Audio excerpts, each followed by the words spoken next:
Donald Trump has marked 1 year back in office, holding a lengthy press conference before heading off to the World Economic Forum in Davos.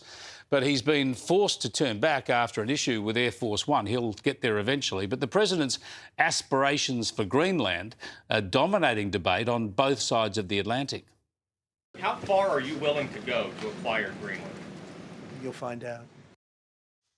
You'll find out, hey? Let's bring in Tom Switzer, columnist with The Australian. Thanks for joining us again, Tom. Now, you know your international affairs and American global aspirations better than just about anyone in the country, and you also know how volatile and unpredictable Donald Trump is. But this Greenland play is just difficult to comprehend, isn't it? For a US president to say he actually wants to acquire the territory of another nation. Is that really his end game? Does he really want to own Greenland, or is he looking for some sort of arrangement over it?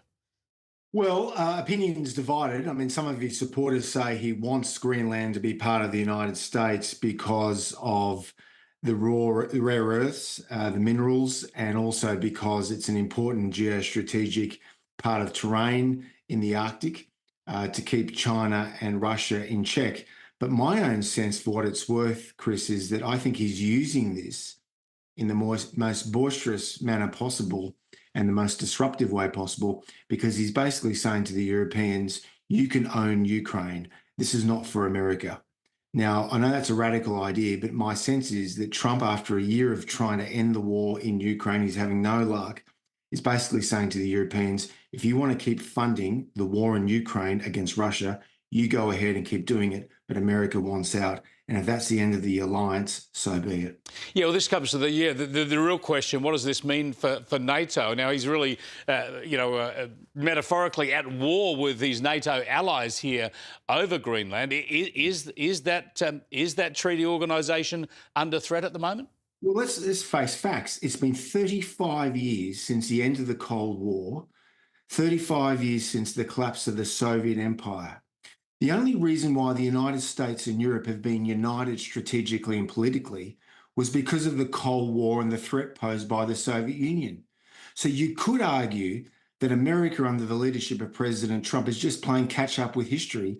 And it's the Europeans who are failing to come to grips with the fact that they can't just rely on America forever.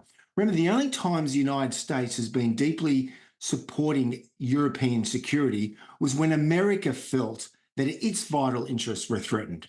So the German submarine warfare in 1917, 1918, Pearl Harbor in 1941, when Hitler recklessly and foolishly declared war on America. That brought America into the European conflict. And then, of course, the rise of the Soviet threat in the late 1940s, and then for the next 4 decades. But it's been 35 years since the end of the Cold War. And American presidents have been trying to justify why they are so supportive of a European security guarantee in the face of a Russia, which is a declining threat at a time that China is the main threat to American primacy. America wants to pivot away from Europe, focus on Asia to contain the greater threat, which is China, not Russia.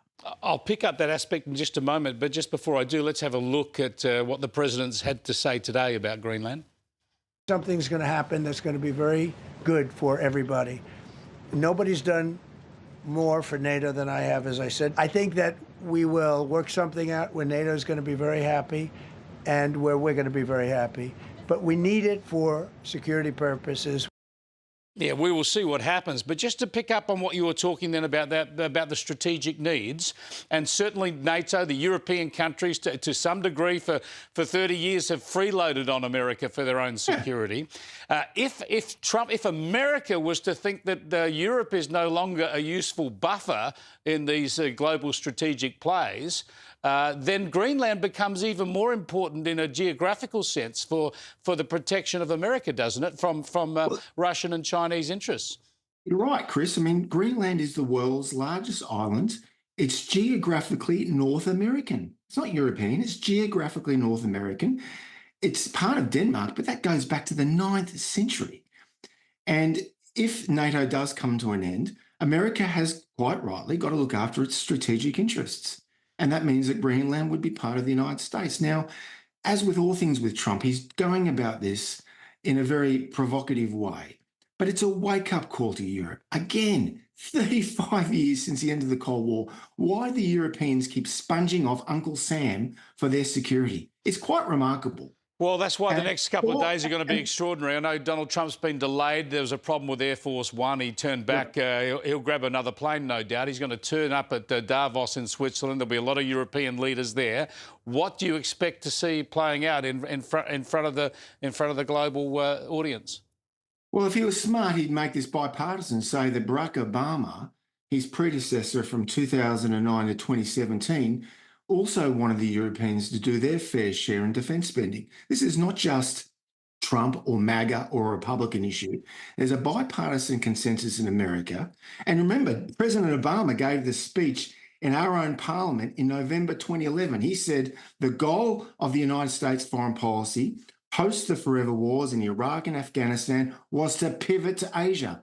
Well, by being bogged down in Ukraine, by being focused on European affairs, that hurts America's attempts to pivot to Asia to contain the greater threat. Remember, the United States is a great power, sure, but there are very real limits on its ability to impose its will and leadership on the world, particularly at a time, and this is a point that a lot of the Australian critics of Donald Trump don't quite understand, America spends more on servicing its debt than it does on defence. It's got to recognise its limits to power. So better to focus on Asia and its own hemisphere, less focus on Europe. And that's exactly what Trump's trying to do here, Chris.